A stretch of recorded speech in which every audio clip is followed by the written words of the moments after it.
आज वेद स्वाध्याय के अंतर्गत आर्याभिविनय ग्रंथ में द्वितीय प्रकाश के 2 मंत्र पढ़े गए, 21वां और 22वां। 21वें मंत्र में कहा है, इंद्रो विश्वस्य राजति। हे इंद्र, परम ऐश्वर्य युक्त आप विश्वस्य राजति, सब संसार के राजा हो। तो इंद्र का अर्थ ऐश्वर्यशाली होता है। ईश्वर का नाम यहाँ इंद्र है। प्रसंगानुसार अलग अलग क्षेत्रों में इंद्र राजा को भी कहते हैं, जीवात्मा को भी कहते हैं, सेनापति आदि आदि बहुत से अर्थ होते हैं, प्रसंग के अनुसार बदलते रहते हैं। पर जो मूल अर्थ है वो है ऐश्वर्यशाली। इंदी ऐश्वर्य एक धातु है जिससे ये इंद्र शब्द बनता है। तो जो ऐश्वर्यवान हो उसको इंद्र कहेंगे। ईश्वर अनंत ऐश्वर्य वाला है, इसलिए उसको इंद्र कहते हैं।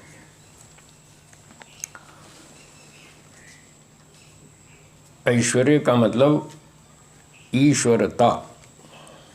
जैसे मनुष्य की भाववाचक संज्ञा क्या है? मनुष्यता। ऐसे ईश्वर की ईश्वरता, उसको यहाँ तल प्रत्यय लगाएंगे तो ईश्वरता बन जाएगा, और दूसरा कोई श्यंज आदि कोई दूसरा प्रत्यय लगाएंगे तो ऐश्वर्य बन जाएगा। तो इसका अर्थ हुआ ईश्वरपन। तो ईश्वरपन क्या है? ईश्वर के गुण, वो ईश्वरत्व है, ईश्वरता है, वही ऐश्वर्य है। जैसे मनुष्यों के गुण मनुष्यता है, ऐसे ईश्वर के गुण ईश्वरता है। तो ऐश्वर्य या ईश्वरता का एक अर्थ हुआ ईश्वर के गुण। ज्ञान, बल, आनंद, न्याय, दया, सेवा, परोपकार, ये बहुत सारे गुण हैं ईश्वर में। इनका नाम ऐश्वर्य है। तो एक अर्थ ये हुआ। और दूसरा है ईश्वरता, मालिकपन। ईश्वर सारे संसार का मालिक है, सबका राजा है, ये सारी संपत्ति उसकी है। वही सृष्टि को बनाता है, वही चलाता है, वही मेंटेन करता है, वही सब कुछ देता है कर्मफल के हिसाब से। इसलिए इन सारी संपत्तियों का मालिक ईश्वर है। तो इन भौतिक संपत्तियों को भी ऐश्वर्य कहने लगे, ये भी उसकी हैं, ईश्वर की हैं। इस प्रकार से ऐश्वर्य में 2 चीज़ें हुई, एक तो ईश्वर के गुण और दूसरा ईश्वर की संपत्ति। इन दोनों का नाम ऐश्वर्य है। ऋषि लोग इन 2 में ऐश्वर्य शब्द से जो ईश्वरीय गुण है उसकी प्रधानता स्वीकार करते हैं, प्राथमिकता उसकी है। जो ईश्वर के अपने गुण हैं, ज्ञान, बल, आनंद आदि, वो ऐश्वर्य का मुख्य अर्थ है। साथ साथ संपत्ति भी उसी की है, इसलिए सेकंड नंबर पर गौण रूप से उस संपत्ति को भी ऐश्वर्य बोल दिया जाता है, वो भी ठीक है। लोक व्यवहार में इससे उल्टा चलता है। लोक व्यवहार में तो ये जो संपत्ति है इसी को लोग ऐश्वर्य मानते हैं, इसकी प्रमुखता मान के चलते हैं। और जब भी ऐश्वर्य की बात करेंगे वो व्यक्ति बड़ा ऐश्वर्यशाली है तो दिमाग में यही आएगा उसके पास बहुत पैसे हैं, बहुत ज़मीन है, मकान है, संपत्ति है, इसी को ऐश्वर्य का मुख्य अर्थ मानते हैं। तो हम तो ऋषियों और वेदों को मुख्य मानते हैं। इसलिए हम ऐश्वर्य का अर्थ करेंगे ईश्वरीय गुण पहले नंबर पे और संपत्ति दूसरे नंबर पे। तो ईश्वर के पास दोनों चीज़ें, इसलिए उसको ऐश्वर्यशाली अथवा इंद्र नाम से कहते हैं। तो हे इंद्र, आप परम ऐश्वर्य युक्त हैं। सारी संपत्ति आपके पास है, सारे ज्ञान विज्ञान सारी विद्याएं आपके पास हैं, सारे गुण आपके पास हैं, बढ़िया बढ़िया, इसलिए आप इंद्र हैं। और आप विश्वस्य राजति, आप सारे संसार के राजा हैं, मालिक हैं, सर्व प्रकाशक हैं। ये जो राजति शब्द है ये राज्री दीप्तौ धातु से बनता है। राज्री इसका अर्थ है चमकना।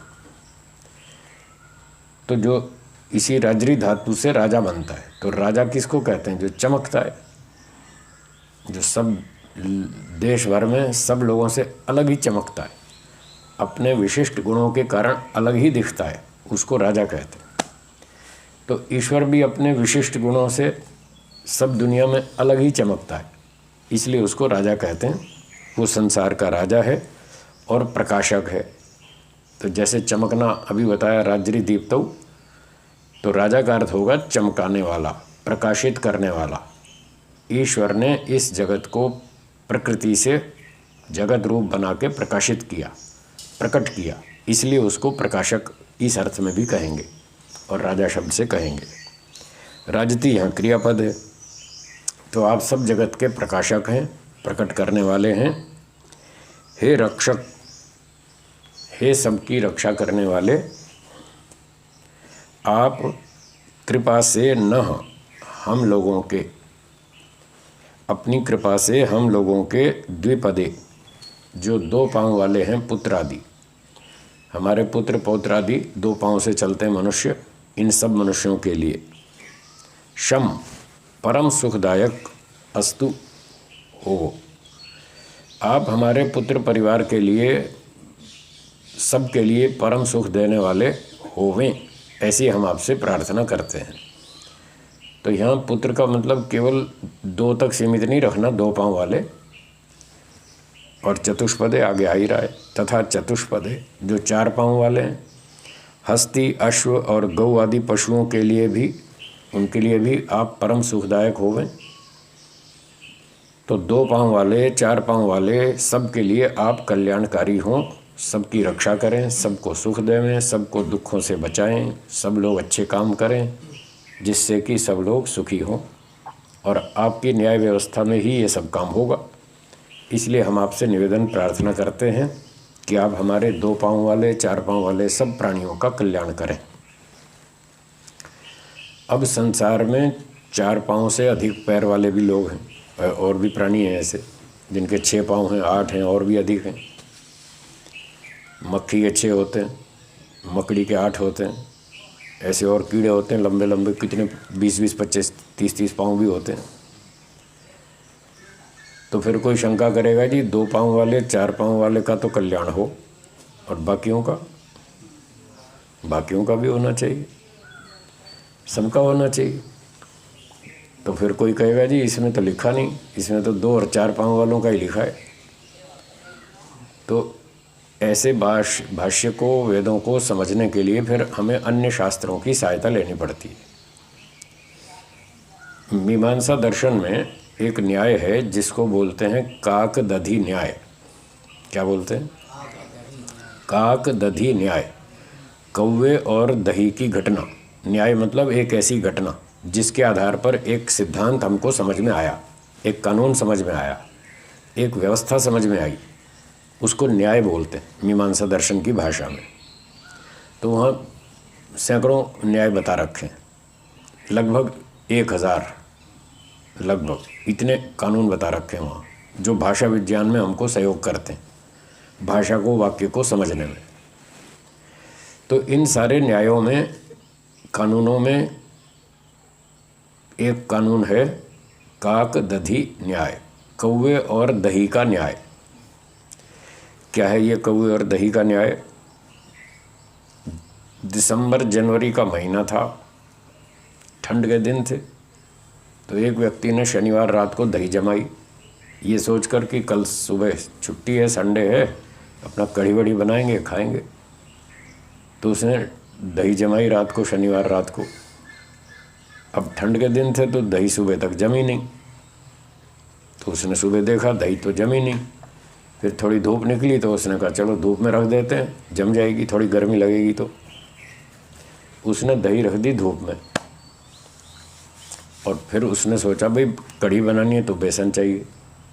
रसोई में देखा बेसन नहीं है, तो सोचा बाज़ार से बेसन ले आऊँ। फिर सोचा मैं बाज़ार जाऊँ और पीछे कोई और कौवा वुआ खा जाए दही को, तो फिर इसकी रक्षा भी तो होनी चाहिए ना। तो अपने बेटे से बोला, 10-12 साल का बेटा था, उसको बोला बेटा ये छत पर मैंने दही रखी है धूप में जमने के लिए, तुम यहाँ बैठो और दही की रक्षा करना, कौआ नहीं खा जाए। क्या बोला? कौआ नहीं खा जाए, ज़रा दही की रक्षा करना। बच्चे ने कहा ठीक है मैं बैठता हूँ। बच्चे को बिठा दिया, वो बैठ गया।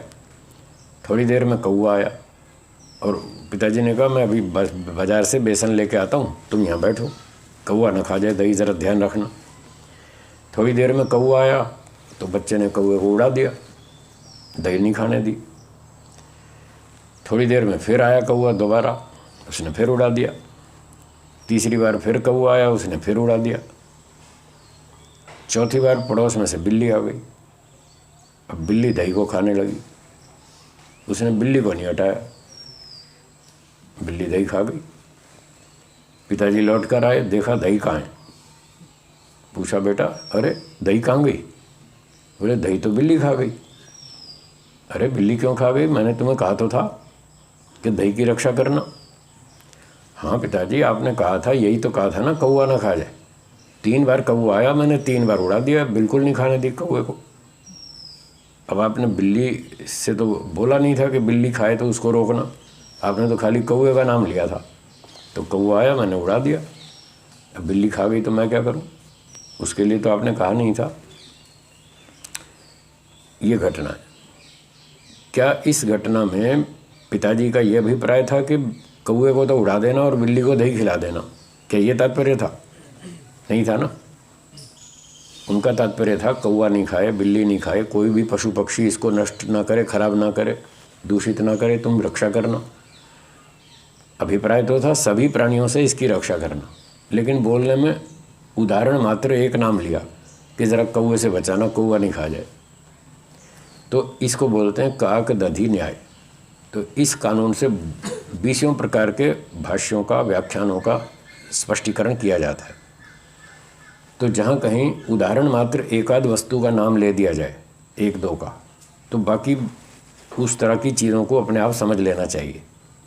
जैसे कहा कि कौआ दही न खा जाए, तो बिल्ली कुत्ता आदि उन सब का भी इसको समझ लेना चाहिए कि यहाँ पर सिर्फ कौए से नहीं बचाना, और प्राणियों से भी बचाना है।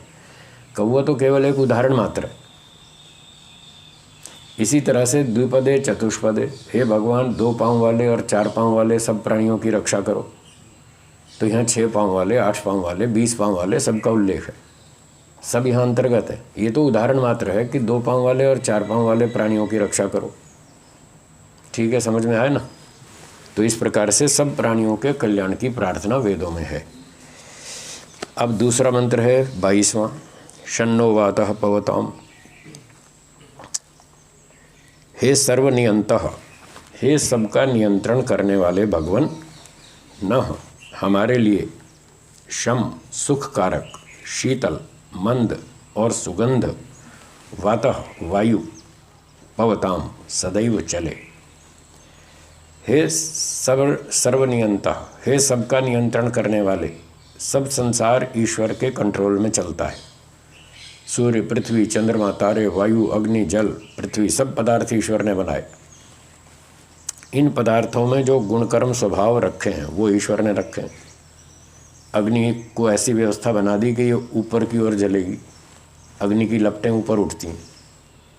ठीक है, पत्थर भारी होता है वो नीचे गिरता है पहाड़ से, पानी भी भारी होता है वो भी नीचे गिरता है, अग्नि ऊपर जाती है, वायु दाएं बाएं चलती है। ये सारी व्यवस्था ईश्वर ने बना रखी है। तो इसी व्यवस्था में हम प्रार्थना करते हैं, हे ईश्वर, जो आपकी व्यवस्था में सब संसार चल रहा है, इन पदार्थों में जो जो नियम आपने स्थापित किए हैं वो इसी प्रकार से बने रहें, और ये जो वायु चलती है हमारे लिए शम, ये हमारे लिए सुख कारक हो। अच्छी अच्छी वायु चले, सुगंधित वायु चले। आपने बहुत सारे वृक्ष, वनस्पतियाँ, फल फूल, ऐसी सुगंधित चीज़ें भी बनाई हैं।